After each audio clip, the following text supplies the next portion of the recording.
Shalom, selamat pagi Bapak Ibu Saudaraku yang dikasihi Tuhan. Salam sejahtera buat saudara semua dimanapun berada. Saya mengajak Bapak Ibu Saudara untuk bersatu teduh dan berdoa dalam renungan penuntun kehidupan setiap hari. Kiranya damai sejahtera dan sukacita oleh Roh Kudus senantiasa melimpah dalam hati dan kehidupan kita semua. Tema penuntun firman Tuhan hari ini adalah kemunafikan orang Farisi. Ayat bacaan kita terdapat di dalam Injil Matius 23 ayat 27 dan 28. Demikian bunyi firman Tuhan. Celakalah kamu hai ahli-ahli Taurat dan orang-orang Farisi, hai kamu orang-orang munafik, sebab kamu sama seperti kuburan yang dilabur putih, yang sebelah luarnya memang bersih tampaknya, tetapi yang sebelah dalamnya penuh tulang belulang dan berbagai jenis kotoran. Demikian jugalah kamu, di sebelah luar kamu tampaknya benar di mata orang, tetapi di sebelah dalam kamu penuh kemunafikan dan kedurjanaan.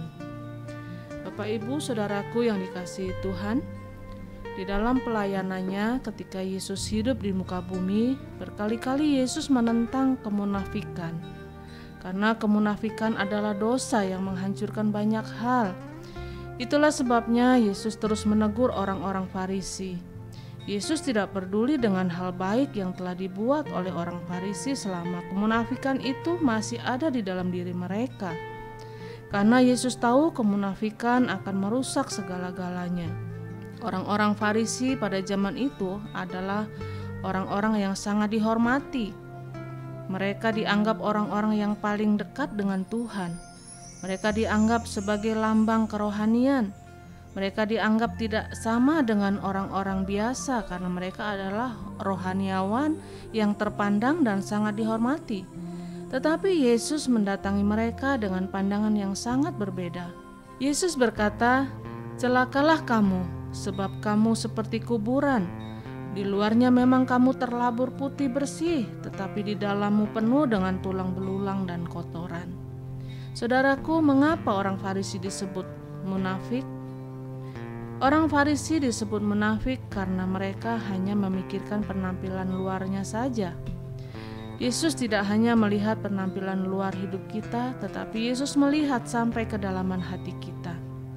Berdandan atau berpenampilan yang cantik dan baik memang bukan sesuatu yang salah.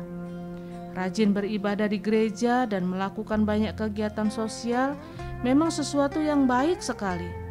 Tetapi kalau kita hanya memikirkan penampilan luarnya saja, tetapi kalau hati kita masih penuh dengan dendam, hati kita penuh dengan kepahitan, penuh dengan kebencian, kalau di dalam hati kita penuh dengan kebusukan, maka kita hanyalah seorang yang munafik. Hidup Kristen harus seimbang. Artinya kita harus memperhatikan penampilan luar kita, tetapi kita juga harus memperhatikan keadaan hati kita. Karena apa yang dari hati akan terpancar keluar. Itulah kebenaran dan ketulusan yang Yesus kehendaki dalam hidup kita. Orang Farisi disebut munafik karena di dalam hatinya penuh dengan kematian. Tahukah saudara bahwa Allah tidak hanya melihat luar kita, tetapi Allah juga melihat yang ada di dalam kita. Dan yang ada di dalam kita akan sangat menentukan penilaian Allah terhadap hidup kita. Alkitab berkata bukan apa yang dilihat oleh manusia yang dilihat oleh Allah. Manusia melihat luarnya, tetapi Allah melihat hati. Jika demikian berarti hati kita harus penuh dengan kehidupan. Hati yang penuh dengan kematian artinya hatinya penuh dengan dosa. Kalau hati kita penuh dengan dosa berarti hati kita penuh dengan kematian, karena dosa membawa kita pada maut. Hati kita penuh kematian ketika di dalam hati kita tidak ada lagi hal-hal tentang Kristus. Yang ada di dalam hati kita hanya kepentingan untuk diri kita sendiri. Alkitab berkata, "Di luar aku, kamu tidak dapat berbuat apa-apa." Karena itu jika hati kita sudah tidak ada hubungan lagi dengan Kristus, berarti hati kita telah penuh dengan kematian. Dan berikutnya, kita tidak boleh menjalani hidup dalam kemunafikan seperti orang Farisi. Kalau kita melayani, berarti kita harus melayani dengan hati yang tulus dan dengan hati yang hancur. Karena kita menyadari bahwa Hanya karena anugerah kita bisa ada sebagaimana kita ada saat ini. Kalau bukan karena anugerah Tuhan, kita bukanlah siapa-siapa, dan itu sebabnya Daud berkata, dengan apa akan kubalas kepada Tuhan segala kebaikannya, kecuali aku dapat hidup berkenan kepadanya, kecuali aku memuji dan memuliakan namanya, kecuali aku menjadikan Tuhan yang paling utama di dalam hidupku. Saudaraku, waktu kita tahu Tuhan baik dalam hidup kita, berarti kita tidak boleh menjadi orang munafik. Tetapi kita harus hidup dengan bersyukur, bersukacita, dan kita harus selalu hidup dalam kesetiaan untuk menjadikan Yesus yang paling utama dalam hidup kita. Sehingga kita dapat berkata, kalau bukan karena Tuhan, tidak mungkin saya ada sebagaimana saya ada. Mungkin selama ini kita hidup dalam kemunafikan, seperti orang-orang Farisi. Tetapi hari ini kita sudah belajar dari firman Tuhan. Karena itu mulai hari ini juga kita harus menanggalkan kemunafikan kita di hadapan Tuhan.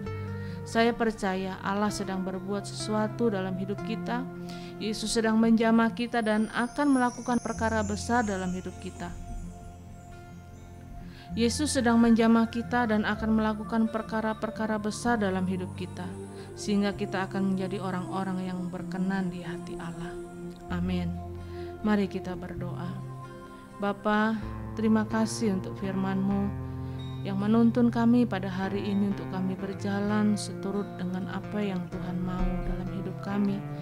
Ajar kami untuk tidak menjadi seperti orang-orang Farisi yang hidup dengan kemunafikan, yang tampak dari luarnya indah dipandang mata, tetapi sesungguhnya di dalam dirinya penuh dengan keburukan, penuh dengan hal-hal yang tidak berkenan di hati Tuhan.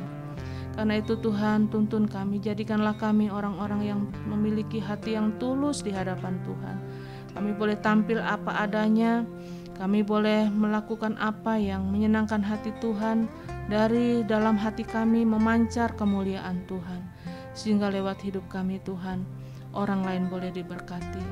Tuhan, bangkitkan iman kami, untuk kami boleh memiliki kehidupan, dan biarlah Tuhan jadikan kami menjadi terang, menjadi garam di tengah-tengah lingkungan kami, sehingga kehidupan kekristenan kami sungguh-sungguh memancarkan kasih Tuhan bagi dunia ini. Terima kasih Bapa, inilah doa kami, dalam nama Yesus kami berdoa. Haleluya, amin. Kiranya berkat yang sempurna dari Allah Bapa kita, kasih karunia dari Tuhan Yesus Kristus, dan persekutuan yang indah dengan Roh Kudus menyertai kita semua dari sekarang ini dan sampai selama-lamanya. Maju terus dalam tuntunan Tuhan, tetap semangat.